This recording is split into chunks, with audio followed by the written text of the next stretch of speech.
नमस्कार, times now नव भारत देख रहे हैं आप। आपके साथ मैं हूं श्वेता भट्टाचार्य। कहते हैं कि टैलेंट को एक मौके का इंतजार है और उस मौके का इंतजार अब सिर्फ वैभव सूर्यवंशी को ही नहीं बल्कि देश के हर एक क्रिकेट फैन को भी है। और ये इंतजार अब लगातार लंबा होता जा रहा है। आयरलैंड के खिलाफ दोनों मैच के बेंच पर बैठने के बाद फैंस को उम्मीद थी कि इंग्लैंड के खिलाफ चेस्टर ले स्ट्रीट में पहले T20 में इस तूफानी युवा खिलाड़ी को मौका मिल जाएगा।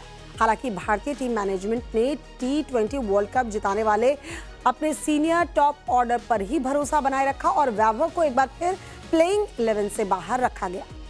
एक बड़ा सवाल और बवाल इस वक्त सोशल मीडिया से लेकर देश के क्रिकेट गलियारों में गूंज रहा है। सवाल ये है कि आईपीएल और घरेलू क्रिकेट में टीम के लिए बॉलरों का धुआं उड़ाने वाले 15 साल के वंडर बॉय वैभव सूर्यवंशी पर टीम मैनेजमेंट की आंखें मूंद कर आखिरकार क्यों बैठी। जिस युवा बल्लेबाज के बल्ले का लोहा सिर्फ देश ही नहीं बल्कि विदेशी खिलाड़ी तक मान रहे हैं, उसे आखिर मौका क्यों नहीं दिया जा रहा। सुनील गावस्कर, रवि शास्त्री से लेकर जॉस बटलर तक हैरान है कि जिस खिलाड़ी को दुनिया इस वक्त T20 का सबसे विस्फोटक बल्लेबाज मान रही है, जिस बैट्समैन का खौफ दुनिया भर के गेंदबाज में है, उसे खेलने का मौका आखिरकार क्यों नहीं मिला। क्या टीम मैनेजमेंट की इसके पीछे कोई बड़ी प्लानिंग है या फिर ये सीधे सीधे टैलेंट के साथ नाइंसाफी है। तो चलिए इन्हीं तमाम सवालों के साथ आज नवभारत सुपर 6 में विश्लेषण करेंगे, जानेंगे वैभव सूर्यवंशी को आखिरकार मौका कब मिलेगा और टीम मैनेजमेंट क्या सोचती है वैभव सूर्यवंशी को लेकर। वैभव सूर्यवंशी के बल्ले का जादू सिर्फ मैदान पर ही नहीं बल्कि मीडिया, सोशल मीडिया हर जगह देखने को मिलता है। एक बार फिर वैभव की चर्चा हर जगह ही हो रही है। सोशल मीडिया प्लेटफॉर्म पर वैभव सूर्यवंशी के पक्ष में फैंस के कमेंट्स की मानो बाढ़ सी आ गई। कई फैंस तो वैभव को मौका मिलने पर भी अब संशय में हैं। यूजर्स का यहां तक कहना है कि अब उन्हें ऐसा लग रहा है कि वैभव सूर्यवंशी को बहुत कम चांस मिलेगा। साथ ही वैभव को मौका न मिलने पर कई फैंस इसे राजनीति भी बता रहे हैं, जबकि कई लोगों को लगता है कि वैभव को मौका न देने पर टीम मैनेजमेंट की प्लानिंग कुछ बड़ी हो सकती है। उन्हें सही टाइम पर एंट्री दिया जाएगा या मौका दिया जाएगा। इसके अलावा यूजर्स का यह भी कहना है कि वैभव परफॉर्मेंस के हकदार हैं तो उन्हें मौका जरूर मिलना ही चाहिए। भारतीय क्रिकेट के यंग पावर वैभव सूर्यवंशी ने बीते 2 सालों में बड़े टूर्नामेंट्स में अपनी विस्फोटक बल्लेबाजी से विश्व क्रिकेट में तहलका मचा रखा है, इसमें कोई दो राय नहीं। महज 15 साल की उम्र में उन्होंने आईपीएल से लेकर अंडर 19 विश्व कप तक कई ऐतिहासिक रिकॉर्ड जो है यूं ही ध्वस्त कर दिए। फिर भी उन्हें प्लेइंग 11 में मौका न मिलने पर अब क्रिकेट जगत के दिग्गज भी निराश नजर आ रहे हैं। उनके समर्थन में खुलकर स्टेटमेंट जो है वो दिए जा रहे हैं। दरअसल भारत के पूर्व क्रिकेटर और लिटिल मास्टर के नाम से मशहूर सुनील गावस्कर का कहना है कि वैभव सूर्यवंशी को भारत के लिए इंटरनेशनल डेब्यू का जितना ज्यादा इंतजार करना पड़ेगा, उन पर प्रेशर उतना ज्यादा बढ़ता जाएगा। सुनील गावस्कर के मुताबिक जब भी वैभव सूर्यवंशी को मौका मिलेगा, उनके ऊपर और ज्यादा प्रेशर होगा। हालांकि इस दौरान उन्होंने ये भी जरूर कहा कि महज 15 साल की उम्र में आप दबाव के बारे में ज्यादा नहीं सोचते। गावस्कर के मुताबिक वैभव सूर्यवंशी जानते हैं कि अगर उन्हें दूसरे या तीसरे मैच में मौका मिलता है तो उन्हें लगभग तुरंत ही अच्छा प्रदर्शन करके दिखाना होगा। इसके अलावा भारतीय टीम के पूर्व क्रिकेटर और कमेंटेटर रवि शास्त्री ने भी कहा कि 15 साल के बल्लेबाज वैभव सूर्यवंशी को आयरलैंड दौरे पर डेब्यू करवा देना चाहिए। शास्त्री के मुताबिक सूर्यवंशी को जल्द से जल्द मौका दे देना चाहिए। दरअसल आयरलैंड में वैभव सूर्यवंशी का नेशनल टीम के साथ पहला दौरा था। सभी को ये उम्मीद थी कि वैभव का डेब्यू वहां पर हो जाएगा, लेकिन दोनों मैच में उन्हें पवेलियन में बिठाए रखा गया, जबकि सूर्यांश और प्रिंस यादव को T20 डेब्यू करवा दिया गया। आयरलैंड से टीम इंडिया 0-2 से सीरीज हार गई, जिसके बाद इंडिया की काफी आलोचना हुई है। सवाल भी उठने लगे कि वैभव सूर्यवंशी को आखिरकार मौका क्यों नहीं दिया गया। लेकिन इंग्लैंड के खिलाफ भी पहले T20 में उन्हें नहीं खेलने का मौका मिला। पूर्व क्रिकेटर मोहम्मद कैफ ने भी इस सब्जेक्ट पर अब कमेंट किया है। उन्हें लगता है कि संजू सैमसन और अभिषेक शर्मा में से किसी एक की जगह वैभव सूर्यवंशी को मौका देना चाहिए। वैभव सूर्यवंशी को समर्थन करते हुए कैफ ने कहा है कि अगर टीम की बेस्ट प्लेइंग 11 की बात की जाए तो वैभव की वहां जगह बनती है।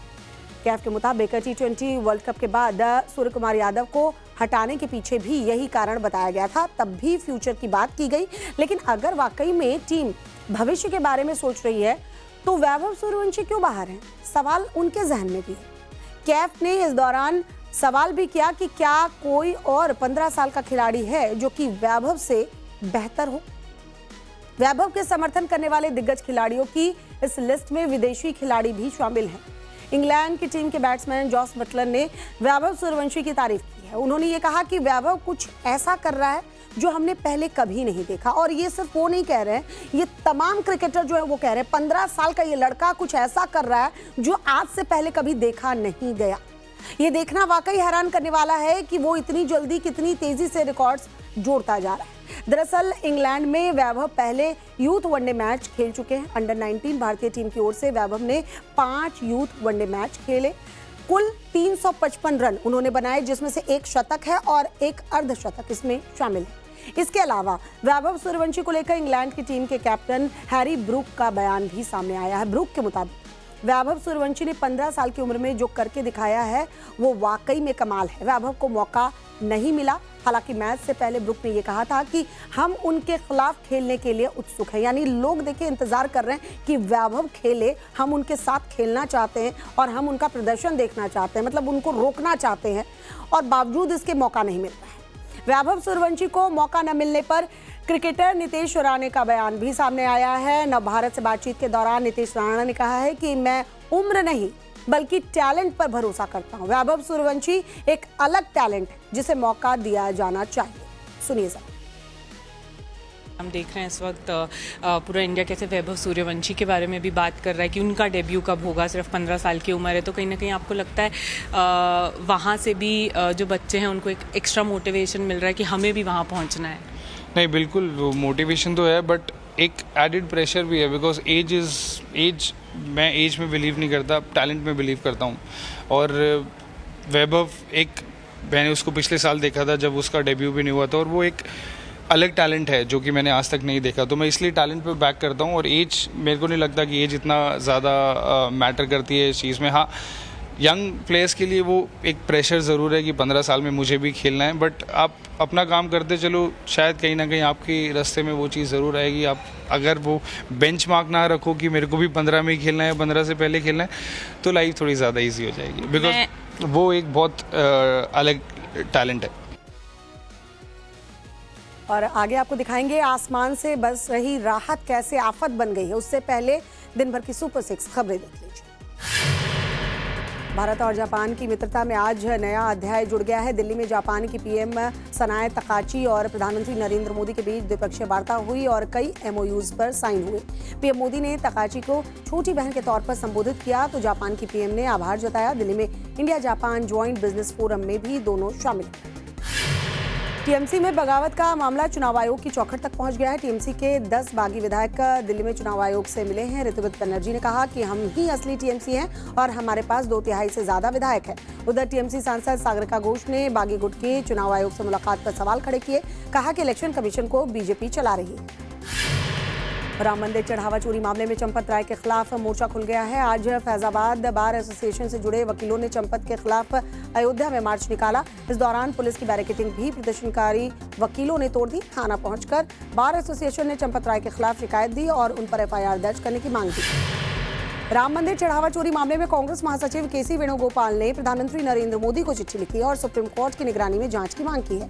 उधर अरविंद केजरीवाल ने कहा है कि आंखों में धूल झोंकने के लिए एसआईटी बनाई गई। अखिलेश यादव ने तंज कसते हुए कहा कि इस बार बीजेपी को न तो चंदा मिलेगा न ही वोट। दिल्ली एनसीआर में आईएसआईएस से जुड़े आतंकी मॉड्यूल का भंडाफोड़ हुआ है। दिल्ली पुलिस की स्पेशल सेल ने 4 आतंकियों को गिरफ्तार किया। ये पाकिस्तानी खुफिया एजेंसी आईएसआईएस से संचालित आतंकी नेटवर्क से जुड़े हुए थे और शहजाद भट्टी के निर्देश पर बड़े आतंकी हमले की प्लानिंग कर रहे थे। इनसे 2 विदेशी पिस्टल और जिंदा कारतूस मिले। केतन मर्डर केस में पुणे पुलिस को आरोपी सिया गोयल के बयान पर भरोसा नहीं हो रहा। पुलिस अब सिया का पॉलीग्राफ टेस्ट कराना चाहती है और इसके लिए कोर्ट में याचिका दे दी गई है। पुलिस को सिया और चेतन के अलावा हत्या की साजिश में किसी तीसरे के रोल की आशंका नजर आ रही है। इस बीच आज पुलिस सिया को उसके घर लेकर गई, वहां भी उसकी मौजूदगी में छानबीन हुई। चलिए नव भारत सुपर 6 में बात अगली स्पेशल स्टोरी की करते हैं। आसमान से बरसती राहत अब आफत बन चुकी है। देश के एक छोर से दूसरे छोर तक सिर्फ और सिर्फ हाहाकार मचा हुआ है। माया नगरी मुंबई की सड़कें समंदर बन चुकी हैं। घुटनों तक भरे पानी के बीच जिंदगी मानो रेंग रही है। कहीं लापरवाही जान ले रही है तो कहीं खुले मेनहोल मौत का कुआं बनकर मासूमों को निगल रहे हैं। दूसरी तरफ देवभूमि उत्तराखंड की बात करें तो पहाड़ ताश के पत्तों की तरह दरकते नजर आ रहे हैं। भारी लैंडस्लाइड से रास्ते बंद पड़े हैं, जिंदगी थम सी गई है और मलबे के नीचे कई उम्मीदें दबी हुई हैं।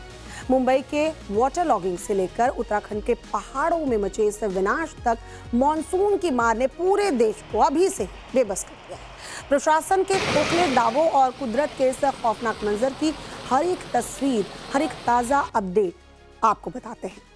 दरअसल तस्वीरें जो सामने आ रही हैं वो ये बता रही हैं कि कैसे अभी से ही तबाही जो है वो मची हुई है। चाहे हम उत्तराखंड की बात कर ले, उत्तराखंड से तस्वीर जो आती है वो भी बेहद डरावनी है, लेकिन मुंबई के हाल पहले जरा देखिए। मुंबई की ये पहली तस्वीर आपके साथ। मुंबई के साकिनाका इलाके में असलम शेख नाम के शख्स की मेनहोल में गिरने से मौत हो गई। बताया ये जा रहा है कि मैनहोल की सफाई के लिए 3 कर्मचारियों ने ऊपर का ढक्कन जो है हटा दिया था। वहां से गुजर रहे असलम शेख का ध्यान खुले ढक्कन की तरफ नहीं गया और गलती से वो 20 फीट गहरे मैनहोल में जा गिरा। हालांकि कर्मचारियों ने उन्हें तुरंत रेस्क्यू करने की कोशिश जरूर की, लेकिन कामयाबी नहीं मिल पाई। बारिश ज्यादा होने की वजह से शख्स का शव करीब 100 मीटर दूर दूसरे मेनहोल के पास मिला। मुंबई में लगातार हो रही बारिश की वजह से कई जगहों पर मैनहोल खोले जा रहे हैं। वजह यह है कि निचले इलाकों में जल जमाव की घटना सामने आ रही है और ऐसे में ही एक अप्रिय घटना मुंबई के चकाला एसवी स्टूडियो के सामने हुआ है, जहां पर एक मैनहोल का जो ढक्कन होता है उसको खोल देने की वजह से एक शख्स उसमें गिरता हुआ नजर आया और हम इस समय ठीक उस मैनहोल के सामने खड़े हैं। आप देखिए कितना बड़ा ये मैनहोल है और इसको एक लोहे के दरवाजे से ढका गया है और इसका ये जो आप पोर्शन देख रहे हैं इसी को बताया जा रहा है कि खोल दिया गया था, क्योंकि यहाँ के जो लोकल बीएमसी के कॉन्ट्रैक्टर थे वो अपने कुछ जो है कर्मचारियों को यहाँ पर तैनात किए थे साफ सफाई करने के लिए नाला, लेकिन ये ढक्कन खोलने के बाद यहाँ पर किसी तरीके की बैरिकेड नहीं की गई थी। यही वजह था कि पानी यहाँ जमा होने की वजह से एक शख्स यहाँ से गुजरता हुआ वो नीचे यहाँ पर गटर खुला है ये देख नहीं पाया और वो अंदर चला गया और उसकी इस हादसे में दुखद मौत हो गई है, क्योंकि यहाँ पर गिरने के बाद करीबन 15 से 20 फीट गहरा ये जो ड्रेनेज है वो बताया जा रहा है और यहाँ से करीबन 100 मीटर दूर आपको हम वो जगह लोकेशन यहाँ से दिखाना चाहेंगे। वीडियो जर्नलिस्ट आपको हेमंत वो जगह दिखाएंगे। आप इस समय जो फायर ब्रिगेड देख रहे हैं ये लगभग 100 मीटर की दूरी पर है और हम आपको वो जगह एक्सप्लेन करने की कोशिश करते हैं कि कितना दूर ये जगह है। आप देखिए हम कंटिन्यू चलते जा रहे हैं। बताया जा रहा है कि करीबन 100 मीटर का ये जगह है जो उससे दूर जाके ये मिला है और अब ये आप फायर ब्रिगेड के नीचे का ये जो मैनहोल का ढक्कन देख रहे हैं इसी में से उस शख्स को निकाला गया है। मुंबई की तस्वीरें दिखाई आपको। महाराष्ट्र में बारिश इस वक्त आफत बनकर बरस रही है। तस्वीरें पुणे की सामने आई हैं। पुणे की जरा इस तस्वीर को देखिए, जहां भारी बारिश के चलते अचानक एक भारी भरकम पेड़ जो है वो गिर जाता है। चिलाई वर्ल्ड चौक पर पेड़ गिरने की वजह से पूरी घटना पास में लगे सीसीटीवी कैमरे में कैद हुई। तस्वीरों में आप देख पाएंगे कि घटना के दौरान एक लड़की है वो सड़क पार कर रही थी और बाल बाल कैसे उसकी जान बची है, जरा इन तस्वीरों में देखिए। वहीं अगली तस्वीर आपको दिखाते हैं, महाराष्ट्र के मीरा भाईंदर से सामने आई है। एक घटना यहां घटी जहां तेज बारिश के बीच पेड़ गिरने की घटना का वीडियो तेजी से वायरल हो रहा है। जानकारी जो मिल रही है उसके मुताबिक मीरा भाईंदर के गोल्ड नेस्ट परिसर में बारिश के चलते बड़ा पेड़ सड़क पर आ गिरा। घटना के बाद आसपास के इलाके में अफरा तफरी का माहौल हो गया। हालांकि गनीमत ये रही कि वक्त रहते लोगों के सतर्क हो जाने की वजह से कोई भी बड़ा हादसा नहीं हुआ। हादसे के बाद लोगों ने ट्रैफिक को रोक दिया, जिसके बाद मौके पर पहुंची प्रशासन की टीम ने पेड़ को काटकर हटाया और ट्रैफिक को बहाल किया गया। बारिश के मौसम में पेड़ गिरने की घटनाएं लगातार सामने आ रही हैं। ऐसे में प्रशासन ने नागरिकों से खराब मौसम के दौरान सतर्क रहने की भी अपील की है। मौसम विभाग ने अगले 24 से 48 घंटों के लिए मुंबई में भारी से तेज भारी बरसात का अनुमान जताया। उससे ठीक पहले देखिए मैं आपको तस्वीर दिखाऊंगा मुंबई के जुहू बीच की, जहां पर समंदर जो है पूरी तरीके से अपने उफान पर है। काफी ज्यादा ऊंची लहरें यहां पर उठ गई हैं। इस वक्त जो हाई टाइड का जो वक्त है, इस वक्त यहां पर 15 फीट से ऊंची लंबी जो लहरें हैं वो यहाँ पे उठ गई हैं। यही वजह है कि इस चौपाटी को भी लोगों के लिए बंद कर दिया गया है। आप देखेंगे कि यहाँ पर जो पूरी जो चौपाटी है उसे खाली करवा दिया गया है। किसी भी यात्रियों के लिए या यहाँ के लोकल लोगों के लिए भी चौपाटी पर आने पर पाबंदी लगाई है। लोगों से सतर्क रहने की अपील की गई है। समंदर के किनारे आप ना जाएं ऐसे वक्त में, क्योंकि जो समंदर है वो इस वक्त बड़ा रफ है और ऐसे में उसके नजदीक जाना आपके लिए खतरनाक हो सकता है। और यही वजह है कि मछुआरों के ऊपर तो पाबंदी लगी थी कि समंदर के भीतर ना जाएं, लेकिन चौपाटी को भी जो है वो खाली कर दिया गया है। और खासतौर से जितने भी जो तटीय इलाके हैं मुंबई में, चाहे वो गिरगांव चौपाटी, मड, आगसा। और महाराष्ट्र के ठाणे से बड़ी खबर मिल रही है, जहां बताया जा रहा है ठाणे के बुमरा में करंट लगने से एक नाबालिग की मौत हो चुकी है। बारिश के पानी में करंट फैलने की वजह से लड़की की मौत की खबर सामने आ रही है। घटना के बाद इलाके में अफरा तफरी का माहौल देखने को मिला है। बताया जा रहा है बारिश की वजह से करंट जो है वो पानी में दौड़ गई और इसके बाद इसकी चपेट में एक लड़की आई है जिसकी मौत हो चुकी है। अभी मॉनसून की शुरुआत मात्र है और मॉनसून के सीजन में देखिए एक के बाद एक जो तस्वीरें सामने आ रही हैं वो आपको अलर्ट करती हैं कि सावधान हो जाइए अगर खराब मौसम में आप घर से बाहर निकल रहे हैं। तस्वीर आपको दिखाते हैं जरा। हिमाचल के चंबा से जो तस्वीर सामने आई है उसको देखिए। जानकारी मिल रही है कि हिमाचल प्रदेश के चंबा की पांगी घाटी के घीसल नाले और हिलोर नाले में अचानक बाढ़ आ गई, जिससे 2 पुल क्षतिग्रस्त। सोचिए मॉनसून की शुरुआत मात्र है, अभी शुरुआत हुई। लगातार हो रही बारिश ने कहर बरपाना अभी से शुरू कर दिया है, यानी पूरा मॉनसून अभी बचा हुआ है, अभी शुरुआत हुई है और ऐसी भयावह तस्वीरें सामने आ रही हैं। आगे के वक्त में और क्या होने वाला है, कैसे आपको सतर्क रहने की जरूरत है, आप जरा समझ लीजिए।